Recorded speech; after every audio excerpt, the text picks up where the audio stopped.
Another day, another dollar.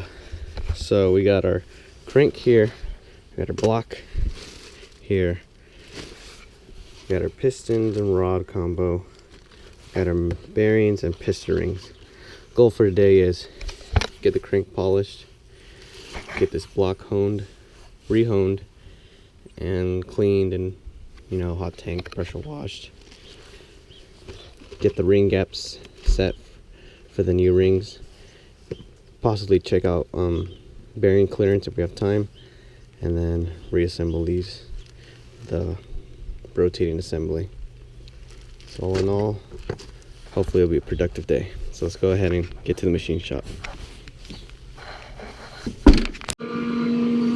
So while the master builder is hard at work, I'll give you a tour of their shop. So these are the blocks they use. They are aluminum sleeved. It is freaking crazy. And here are more of them. Again, everything here is made in-house.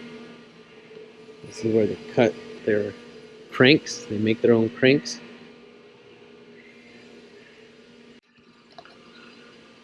And here's where they make their rocker arms.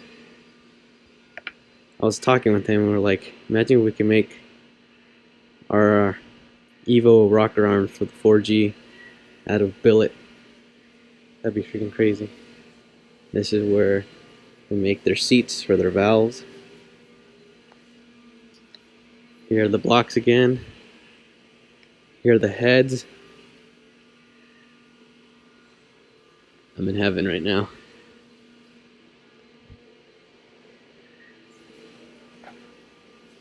And then they got their dyno cell right in here. It's a little dark. I don't know how to turn on the light. I don't want to touch anything. Hopefully you guys can see it. These motors make 320 horsepower NA. Freaking crazy. Well, yeah. Here's the shop again. Let's go ahead and continue on our build.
got some bad news. It's just like the world doesn't want me to build this car. So remember that 6-bolt I was working with, or that I bought? Well, we did all this work to it. We got it clean, we got it hot tanked, you know, everything was perfect. And then we bead honed it. We were hoping that the bead hone would just clear up everything, kind of get it like a new bore so the rings could set perfectly. And after we did the coarse and fine bead hone, we looked at the cylinders and we ran into a bit of a problem. So cylinder number 2 right here, here's the motor, is actually not, which one was it?